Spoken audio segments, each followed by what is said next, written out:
how to plan the student's activities and timetable for a successful placement. When first considering to host medical student placements, many clinics are concerned about the demand having a student would place on the supervising GP's already tight schedule.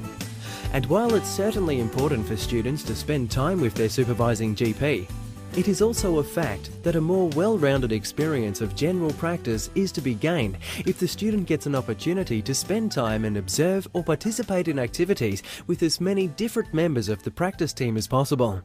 Well, if you've got a room that the student can use for when they're seeing patients by themselves, and if everybody working in the clinic is aware there's a student there and what's expected of them, and when we say what's expected of them, that's actually the GP supervising the student in large part determines what's expected from them, whether it is just sitting in and watching, sitting in and taking part in the consultation, doing a prior consultation and presenting to the GP. This all varies on the comfort level of the GP with each of these. I would suspect that when people first start, they'll be most interested in just having the student observe, and then the student is likely to ask some questions afterwards as to why, what and how. And if they don't, the GP can actually ask, well, why do you think I did that? What did you think? We usually try and involve allied health. We've got physio, psychologist, dietitian, exercise physiologist and podiatry on site. So being able to incorporate, even if it's only an hour or 2 hours with each of them, just to give them another side of it. And if it's with our own patients, so if we've referred them through GP management plans and TCAs, if the patient has already met the student when the doctor has been completing it, it's been really easy to then transfer them over to allied health.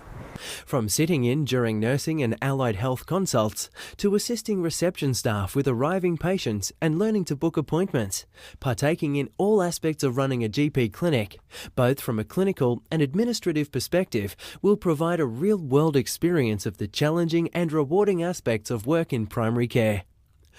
A sample timetable for a medical student could include activities like meet with the practice manager for orientation, meet with the clinic staff and learn about the practice facilities, time observing GP supervisor consulting, 15-minute briefing with supervisor after observing a consult, self-directed learning time about conditions or areas experienced during placement, spending time with the practice nurse during a care plan or health assessment or observing wound care and immunisations, spending time at reception to learn about appointment and messaging systems, billing patients and Medicare items, student consulting time, interviewing patients with supervisor or independently if organised in advance.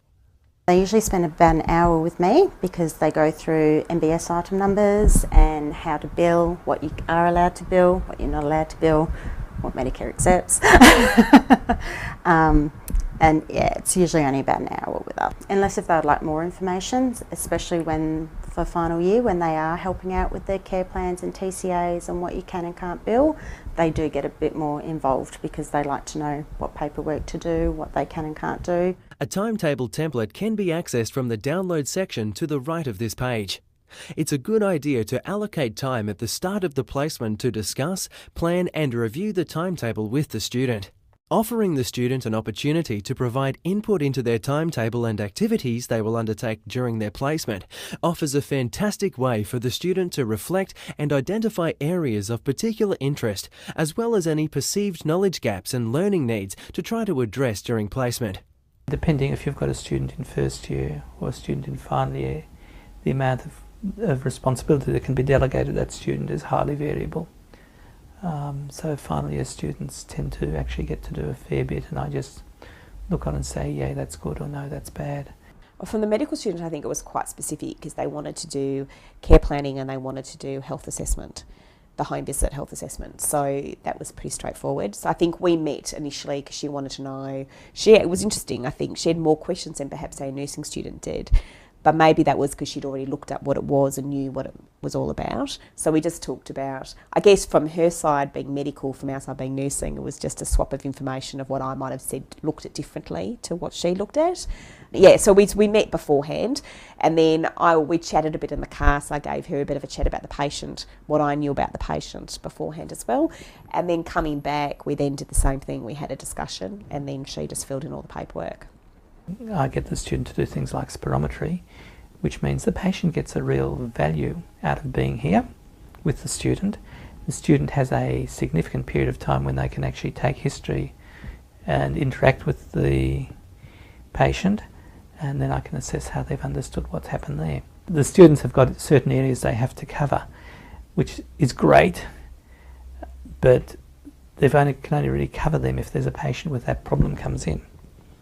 And for instance, today, my student was fascinated with a new patient I had today, who happened to be first presentation psychosis, which she'd missed out seeing in her psych term. Now, that's not something you'd expect to see regular general practice, but it was caused by sleep deprivation.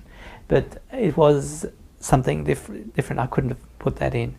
There are certain skills you'd hope they've got, so I'll get this student to give injections, vaccinations and so forth when they're available, and I expect them to have some good skills in that.